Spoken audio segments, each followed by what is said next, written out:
नमस्कार दोस्तों, आज हमें कक्षा 10वीं हिंदी लोक भारती इस पाठ्यपुस्तिका में सम्मिलित पाठ क्रमांक 10 बूढ़ी काकी इस मनोवैज्ञानिक कहानी को पढ़ना है। इस कहानी को हिंदी साहित्य के प्रसिद्ध लेखक मुंशी प्रेमचंद जी ने लिखा है।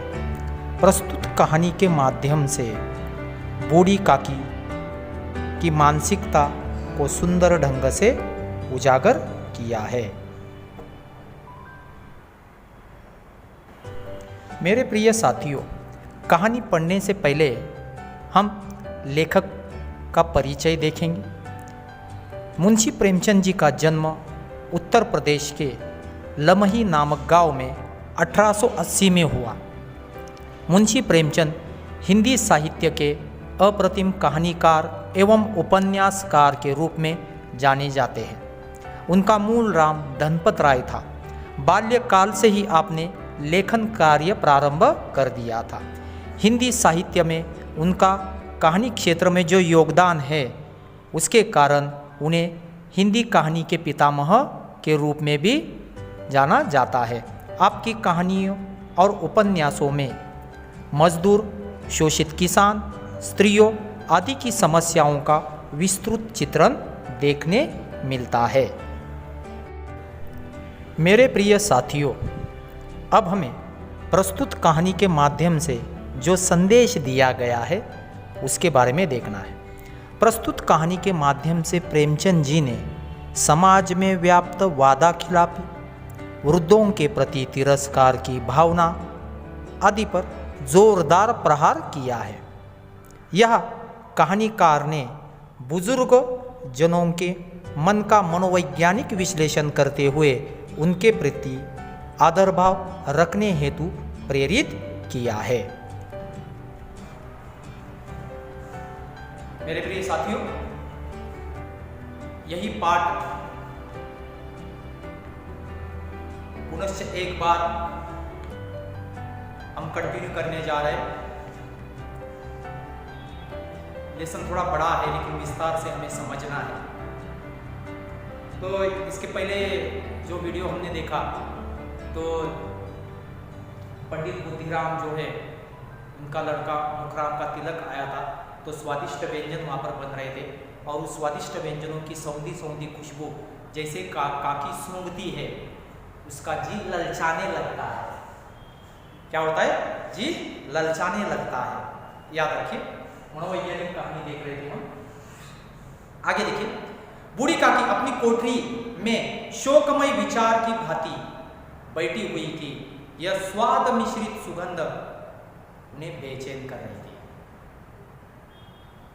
बेचैन, और जब मनुष्य बेचैन होता है तो छटपटाने लगता है कि कब जाऊं और उस भोजन पर टूट पड़ूं। तो काकी की मन की जो अवस्था है, उस अवस्था को आपके सामने लेखक ने स्पष्ट करने का प्रयास किया है। तो क्योंकि हमने पहले देखा कि काकी के सभी अवयव जवाब दे चुके थे, सिर्फ जीवा स्वाद, टेस्ट, उसमें वो पूरी ताकत विद्यमान थी। आह, कैसी सुगंध है! स्पॉन्टेनियसली, बेसाख्ता काकी के मुंह से आह कैसी सुगंध है! अब मुझे कौन पूछता है, अब रोटियों के ही लाले पड़े हैं। तब ऐसे भाग्य कहा कि भरपूर पूड़ियां मिले। लाले पड़ना क्या है? लाले पड़ना, अन्न का अभाव होना। हिंदी का मुहावरा है माय डियर स्टूडेंट्स। लाले पड़ना है, वहां पर क्या है? अन्न का अभाव होना। याद रखिए। बताए तो काकी के मन में विचार आए, वो अपने मन को ही प्रश्न पूछने लगी है। उसकी मानसिकता देखिए। यह विचार कर उन्हें रोना आया, कलेजे में हुक सी उठने लगी, परंतु रूपा के भय से उन्होंने फिर मौन धारण कर लिया। मौन यानी शांत। कलेजे में हुक उठना, बड़ा दुख होना, मौन यानी शांत। क्या करती? रूपा से डरती थी और डर के मारे काकी ने अपने आप को रोक लिया। लेकिन कहां तक रोकती बेचारी, कहां तक रोकती? मनुष्य अपने आप को कहाँ तक रोक सकता है? एक सीमा के परे जब उसकी सहनशीलता खत्म होती है तो वो अपने आप को रोक नहीं पाता। तो लगभग काकी की अवस्था यही है। देखिए, अब यहाँ पर एक उदाहरण दिया है आपके सामने, काफी बढ़िया उदाहरण है। प्रेमचंद जी की सोच देखिए, फूल हम घर में भी सूंघ सकते, परंतु वाटिका में कुछ और ही बात है। आपने फूल तोड़ लिया, सूंघा, वो आनंद नहीं मिलेगा जो गार्डन में, बगीचे में जाने के बाद आप उस लहराते हुए फूल को सूंघते हो। याद रखिए, तो घर पर आप भोजन कर सकते हैं, लेकिन जहां पर भोजन बन रहा है वहां जाकर भोजन करने में जो आनंद है, उस आनंद की तुलना हम किसी के साथ नहीं कर सकते। काकी के बारे में कहा है। इस प्रकार निर्णय करके बूढ़ी काकी हाथों के बल सरकती हुई बड़ी कठिनाई में चौखट से उतरी और धीरे धीरे रेंगती हुई कड़ाहा के पास आ बैठी।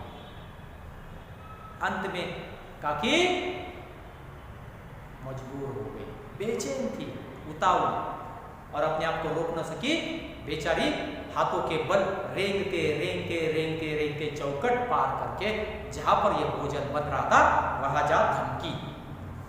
रूपा उस समय कार्यभार से उद्विग्न हो रही थी। उद्विग्न यानी पूरी तरह से थक जा, वहां पर पागलपन सा। एक अकेला व्यक्ति चक्कर की तरह जब घूमता है, व्यस्त होता है, तो उद्विग्नता, थोड़ा सा गुस्सा आना स्वाभाविक सी बात है। कभी इस कोठे में जाती, कभी उस कोठे में, कभी कढ़ा के पास आती, कभी भंडार में जाती। भंडार यानी रसोई घर, जहां पर क्या सभी चीजें रखी जाती हैं, और पूरा जिम्मा उसके ऊपर था। किसी ने बाहर से आकर कहा, महाराज ठंडाई मांग रहे, तो तुरंत रूपा को ही भागना पड़ता। ठंडाई देने लगी। आदमी ने आकर पूछा, अभी भोजन तैयार होने में कितना विलंब है? क्योंकि इस तरह के उत्सव में, इस तरह के कार्यक्रम में 10 प्रकार के 10 लोग आते हैं और उनकी कई मांगे होती। एक अकेला इंसान थोड़ी ना वहां पर सभी की इच्छाएं पूर्ण कर पाएगा। लेकिन फिर भी वो दौड़ रही थी, भाग रही थी। देखिए, हाँ, जरा ढोल मंजीरा उतार दो। बेचारी अकेली स्त्री दौड़ते दौड़ते व्याकुल हो रही थी, झुंझलाती, कूदती, गुस्सा होती, लेकिन क्या करती? जाहिर सी बात है, हर एक व्यक्ति ऐसा ही करता जब अकेले को इस तरह से भागना पड़ता है, परंतु क्रोध प्रकट करने का अवसर न पाती। समय ही नहीं था, क्योंकि मेहमान आए थे और मेहमानों के सामने हम थोड़ी ना गुस्सा व्यक्त कर सकते हैं। याद रखिए, भय होता। कई पड़ोसी ने यह ना कहने लगे कि इतने में उबल पड़ी। उबल पड़ने में क्रोध व्यक्त करना, हिंदी का मुहावरा है। उबल पड़ना, गुस्सा। प्यास से स्वयं कंठ सूख रहे थे, गला सूख रहा था भाग दौड़ के कारण। जैसे अधिक मेहनत करने के बाद गला सूखता है, गर्मी के मारे फूकी जाती थी, परंतु इतना अवकाश यानी समय, पंखा झलने का समय, हाथ से जला जाने वाला पंखा, कि जरा पानी पी ले अथवा पंखा लेकर जले। जलना यानी हाथ से पंखा हिलाना, ताकि वहां पर पसीने से राहत मिलने के लिए। पहले के जमाने में इस तरह से पंखे जले जाते। यह खटका था, खटका यानी विचार, कि जरा आग हटी और चीजों की लूट मची। अगर थोड़ा सा इधर उधर हो गया, अगर ध्यान न दिया, तो चीजें वहां पर कोई भी आ सकता है, तो हाथ साफ कर सकता है, अथवा कोई चीजों को उठाकर लेकर जा सकता है। इसलिए ध्यान देना भी बड़ा जरूरी था। इसलिए रूपा वहां पर क्या थी? काफी सचेत थी, काफी सावधान थी। इस आगे देखिए अवस्था में उसने बूढ़ी काकी को कड़ाहा के पास बैठा देखा तो जल गई, गुस्सा हुई। पहले से ही बेचारी थकी हुई थी भाग दौड़ के कारण, और अचानक वहां पर जैसे ही वह काकी को देखती है कि काकी कड़ाहा के पास आके बैठी है, तो गुस्से से आग बबूला होती है, जल गई। गुस्सा, क्रोध रुक न सका। वह बूढ़ी काकी पर झपटी और उन्हें दोनों हाथों से झटक कर बोली। देखिए, यह दुर्व्यवहार है। हम बुजुर्गों के साथ इस तरह से व्यवहार नहीं कर सकते। तो काकी के हाथों को पकड़ लिया और झटक दिया दोनों हाथों से, और तिरस्कार, व्यंग्यात्मक आलोचना की है और कटु वचन कहे। देखिए, जो कि बड़े बुरे। देखिए, ऐसे पेट में आग लगे, पेट है या भाड़। देखिए, अपशब्दों का प्रयोग। कोठरी में बैठते हुए क्या दम घुटता था? ठीक है, कोई बुजुर्ग व्यक्ति के साथ इस तरह के कटु वचन कहता है, अपमानजनक शब्द है। अभी मेहमानों ने नहीं खाया, भगवान को भोग नहीं लगा, नैवेद्य वगैरह उसे कहते ना, भोग देते हैं, अब तक धैर्य न हो सका। रूपा गुस्से में बहुत कुछ करने, और जब मनुष्य अधिक मात्रा में क्रोधित होता है तो उसकी सद विवेक बुद्धि नष्ट होती है। भला चाहती हो तो जाकर कोठरी में बैठो, जब घर के लोग खाने लगेंगे तब तुम्हें भी मिलेगा, तब तुम्हें भी। तुम कोई देवी नहीं हो कि चाहे किसी के मुंह में पानी न जाए, परंतु तुम्हारी पूजा पहले ही हो जाए। देखिए रूपा ने कितना कुछ कहा, तुम देवी थोड़ी ना हो। मेहमान बैठे, भगवान को भोग नहीं लगा और तुम खाने के लिए आके बैठे हो, नहीं मिलेगा तुम्हें भोजन। और काकी को भूखे पेट भेज दिया। बूढ़ी काकी अपनी कोठरी में जाकर पश्चाताप कर रही थी। पछतावा होने लगा उसे कि गई क्यों, कि मैं कहां से कहां पहुंच गई हूं। उन्हें रूपा पर क्रोध नहीं था, अपनी जल्दबाजी पर दुख था, फिर भी समझदारी से काम लिया। फिर उसे लगा कि उसने गलती की। सही तो कह रही है रूपा, सच ही तो है कि जब तक मेहमान लोग भोजन कर न चुकेंगे घर वाले कैसे खाएंगे। कहीं पर घर में एक आध फंक्शन वगैरह होता है तो मेहमानों के पहले हम ही थोड़ी ना बैठते हैं, पहले मेहमानों का आतिथ्य सत्कार किया जाता है, खान पान का प्रबंध होता है, बाद में हम बैठते हैं। घर वाले कैसे खाएंगे। मुझसे इतनी देर भी न रहा गया, सबके सामने पानी उतर गया। पानी यानी अपमान, पानी उतर जाना अपमान। कितने सारे मुहावरे आए देखिए, सबके सामने इज्जत। अब जब तक कोई बुलाने न आएगा नहीं जाऊंगी। काकी निश्चय करती है, लेकिन यह निश्चय ज्यादा समय के लिए टिक न पाता। मन ही मन इसी प्रकार विचार कर वह बुलाने की प्रतीक्षा करने लगे। उन्हें एक एक पल एक एक युग के समान मालूम होता था, क्योंकि भूख इस पृथ्वी का सबसे शाश्वत सत्य है। पेट की आग भूख, और जब मनुष्य को भूख लगती है तो वह कुछ भी नहीं सोचता। इसलिए भूख के कारण काकी इतनी उतावली थी कि एक एक पल उसे एक एक युग के समान वहां पर मालूम होने लगा। धीरे धीरे वह एक गीत गुनगुनाने लगी, अपने आप को समझाने के लिए, सहनशीलता बनाए रखने के लिए। उन्हें मालूम हुआ कि मुझे गाते देर हो गई, क्या इतनी देर में तक लोग भोजन ही कर रहे होंगे। अब वो सोचने लगे, काकी के दिमाग में क्या चल रहा है, उसकी मानसिकता देखिए। किसी की आवाज नहीं सुनाई देती, अवश्य ही लोग खा पी कर चले गए, मुझे कोई बुलाने नहीं आया। रूपा चिढ़ गई है, क्या जाने न बुलाए। अब काकी मन ही मन ख्याली पुलाव पकाने लगी। आवाज नहीं आ रहा, इसलिए मेहमान गए हुए, अब मैं जा सकती हूँ। गुस्से के कारण रूपा न आए बुलाने के लिए, तो मुझे खुद जाना चाहिए। सोचने लगी वापस।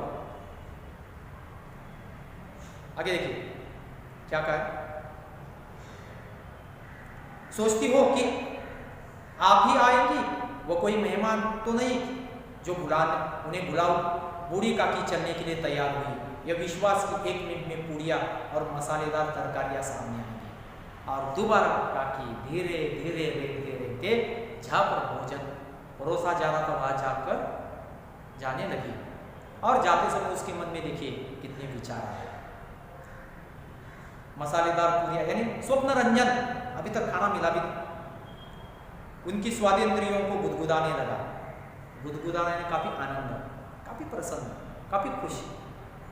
बड़े दिनों के बाद इतना स्वादिष्ट व्यंजन मिला था। उन्होंने मन में तरह तरह के मंसूबे बांधे, निश्चय किया कि भोजन कैसे खाएंगी। पहले तरकारी से पूरियां खाऊंगी सब्जियों के साथ, फिर दही और शक्कर से कचौड़ियाँ रायते के साथ मजेदार मालूम होगी। हर रोज अगर स्वादिष्ट भोजन हमें मिलता है कुछ आनंद नहीं, क्योंकि रोज का। लेकिन काफी दिनों के बाद अगर आपको स्वादिष्ट व्यंजन मिलता है तो हम काफी खुश होते हैं कि आज मुझे जाना है, भोजन करना है। देखिए तो काकी ख्याली पुलाव, कल्पना, स्वप्न रंजन कल्पना करने लगी है। चाहे कोई बुरा माने चाहे भला, मैं तो मान कर खाऊंगी, क्योंकि क्योंकि ऐसा सुनहरा अवसर थोड़ी ना मिलने वाला है। लोग यही कहेंगे ना कि इन्हें विचार नहीं है। मैं लोगों के बारे में सोचूंगी नहीं, मैं भरपेट खाऊंगी। कहा करे इतने दिनों के बाद पूड़ियाँ मिल रही है तो मुंह झूठा करके थोड़े ही उठ जाऊंगी। मुंह झूठा करके उठना है, थोड़ा ही भोजन था, मैं भरपेट खाऊंगी। जब तक मेरी आत्मा शांत नहीं तब तक मैं भोजन करूंगी। मेहमान मंडली अभी बैठी हुई थी, कोई खाकर उंगलियां चाटता था, जैसे अक्सर लोग कोई चटकारे बताए, इस तरह से चटकारे बताए, कोई तिरछे नेत्रों से देखता कि और भी लोग खा रहे या नहीं। अब ये लोगों की सोच देखिए कि पंक्ति में अगर लोग बनते हैं तो सभी लोग एक जैसे नहीं होते। कोई चटकारे चाटता है, कोई इधर उधर देखता है। देखिए कोई इस चिंता में था कि पत्तल पर पूड़ियाँ छूट जाती है। ये भोजन करते हुए लोग, अलग अलग किस्म के लोग जो होते हैं ना, उनके ऊपर प्रकाश डालने की कोशिश की। कोई दही खाकर जीभ चटकारता था ऐसे, परंतु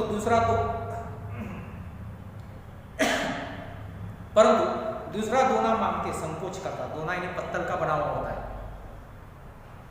थालियाँ पहले के ज़माने में पत्ते से बनी हुई थी। दोना देखिए सब बड़ा सा होता है कटोरी की तरह। कि इतने में बूढ़ी काकी रेंगती हुई उनके बीच जा पहुंची। जैसे ही काकी लोगों के बीच जाती है तो भगदड़ मच जाती है, लोग चिल्लाने लगते हैं। कई आदमी चौंक कर उठ खड़े हुए, पुकारने लगे, अरे यह बुढ़िया, देखिए आगे कौन है, यह कहां से आ गई है, देखो किसी को छू ना दे। और जैसे ही काकी वहां पर पहुंचती है अचानक शोर होने लगता है, और शोर सुनते ही पंडित बुद्धिराम आते हैं। पंडित बुद्धिराम काकी को देखते क्रोध से तिलमिला गए। पूड़ियों का थाल लिए खड़े थे, थाल को जमीन पर पटक दिया गुस्से के कारण। और जिस प्रकार निर्दयी महाजन अपने किसी बेईमान और भगोड़े कर्जदार को देखते झपट कर उसका टेंटुआ पकड़ लेता है, यानी गर्दन। टेंटियों को पकड़ा जाता है। कोई कर्जदार को देखकर भागे हुए कर्जदार, जिस तिरस्कार से, वही तिरस्कार पंडित बुद्धिराम में यहाँ पर दिखाई, वह काकी के टेंटियों को गले को वहां पर पकड़ता है और उसी तरह लपक उन्हें अंधेरी कोठरी में धम से पटक देता है बूढ़े व्यक्ति के साथ। और काकी देखिए आशा रूपी वाटिका लू के एक झोंके में नष्ट विनष्ट हो गई, यानी काकी की आशा निराशा में बदल गई। जो सपना देखा था मानो वहां पर वह नष्ट हो गया। देखिए जो सपना संजोया था वो भी नष्ट हो गया। लेकिन काकी के साथ जो दुर्व्यवहार किया वो मन को पीड़ा चोट पहुंचाने वाला है। यानी 2 वक्त की रोटी के भोजन के लिए मनुष्य को इतनी व्यवस्था, इतनी लाचारी हम कल्पना भी नहीं कर सकते। और ये जो संपत्ति मिली है काकी की पूरी संपत्ति पंडित बुद्धिराम को तो मिली है, उसका फर्ज बनता है कि काकी की देखभाल कर। लेकिन जो दुर्व्यवहार किया है वह मन को चोट पीड़ा पहुंचाने वाला है। तो इसके बाद क्या होता है, आगे प्रेमचंद जी क्या करना चाहते हैं कहानी में, ये हम नेक्स्ट वीडियो में वहां पर देखेंगे। धन्यवाद।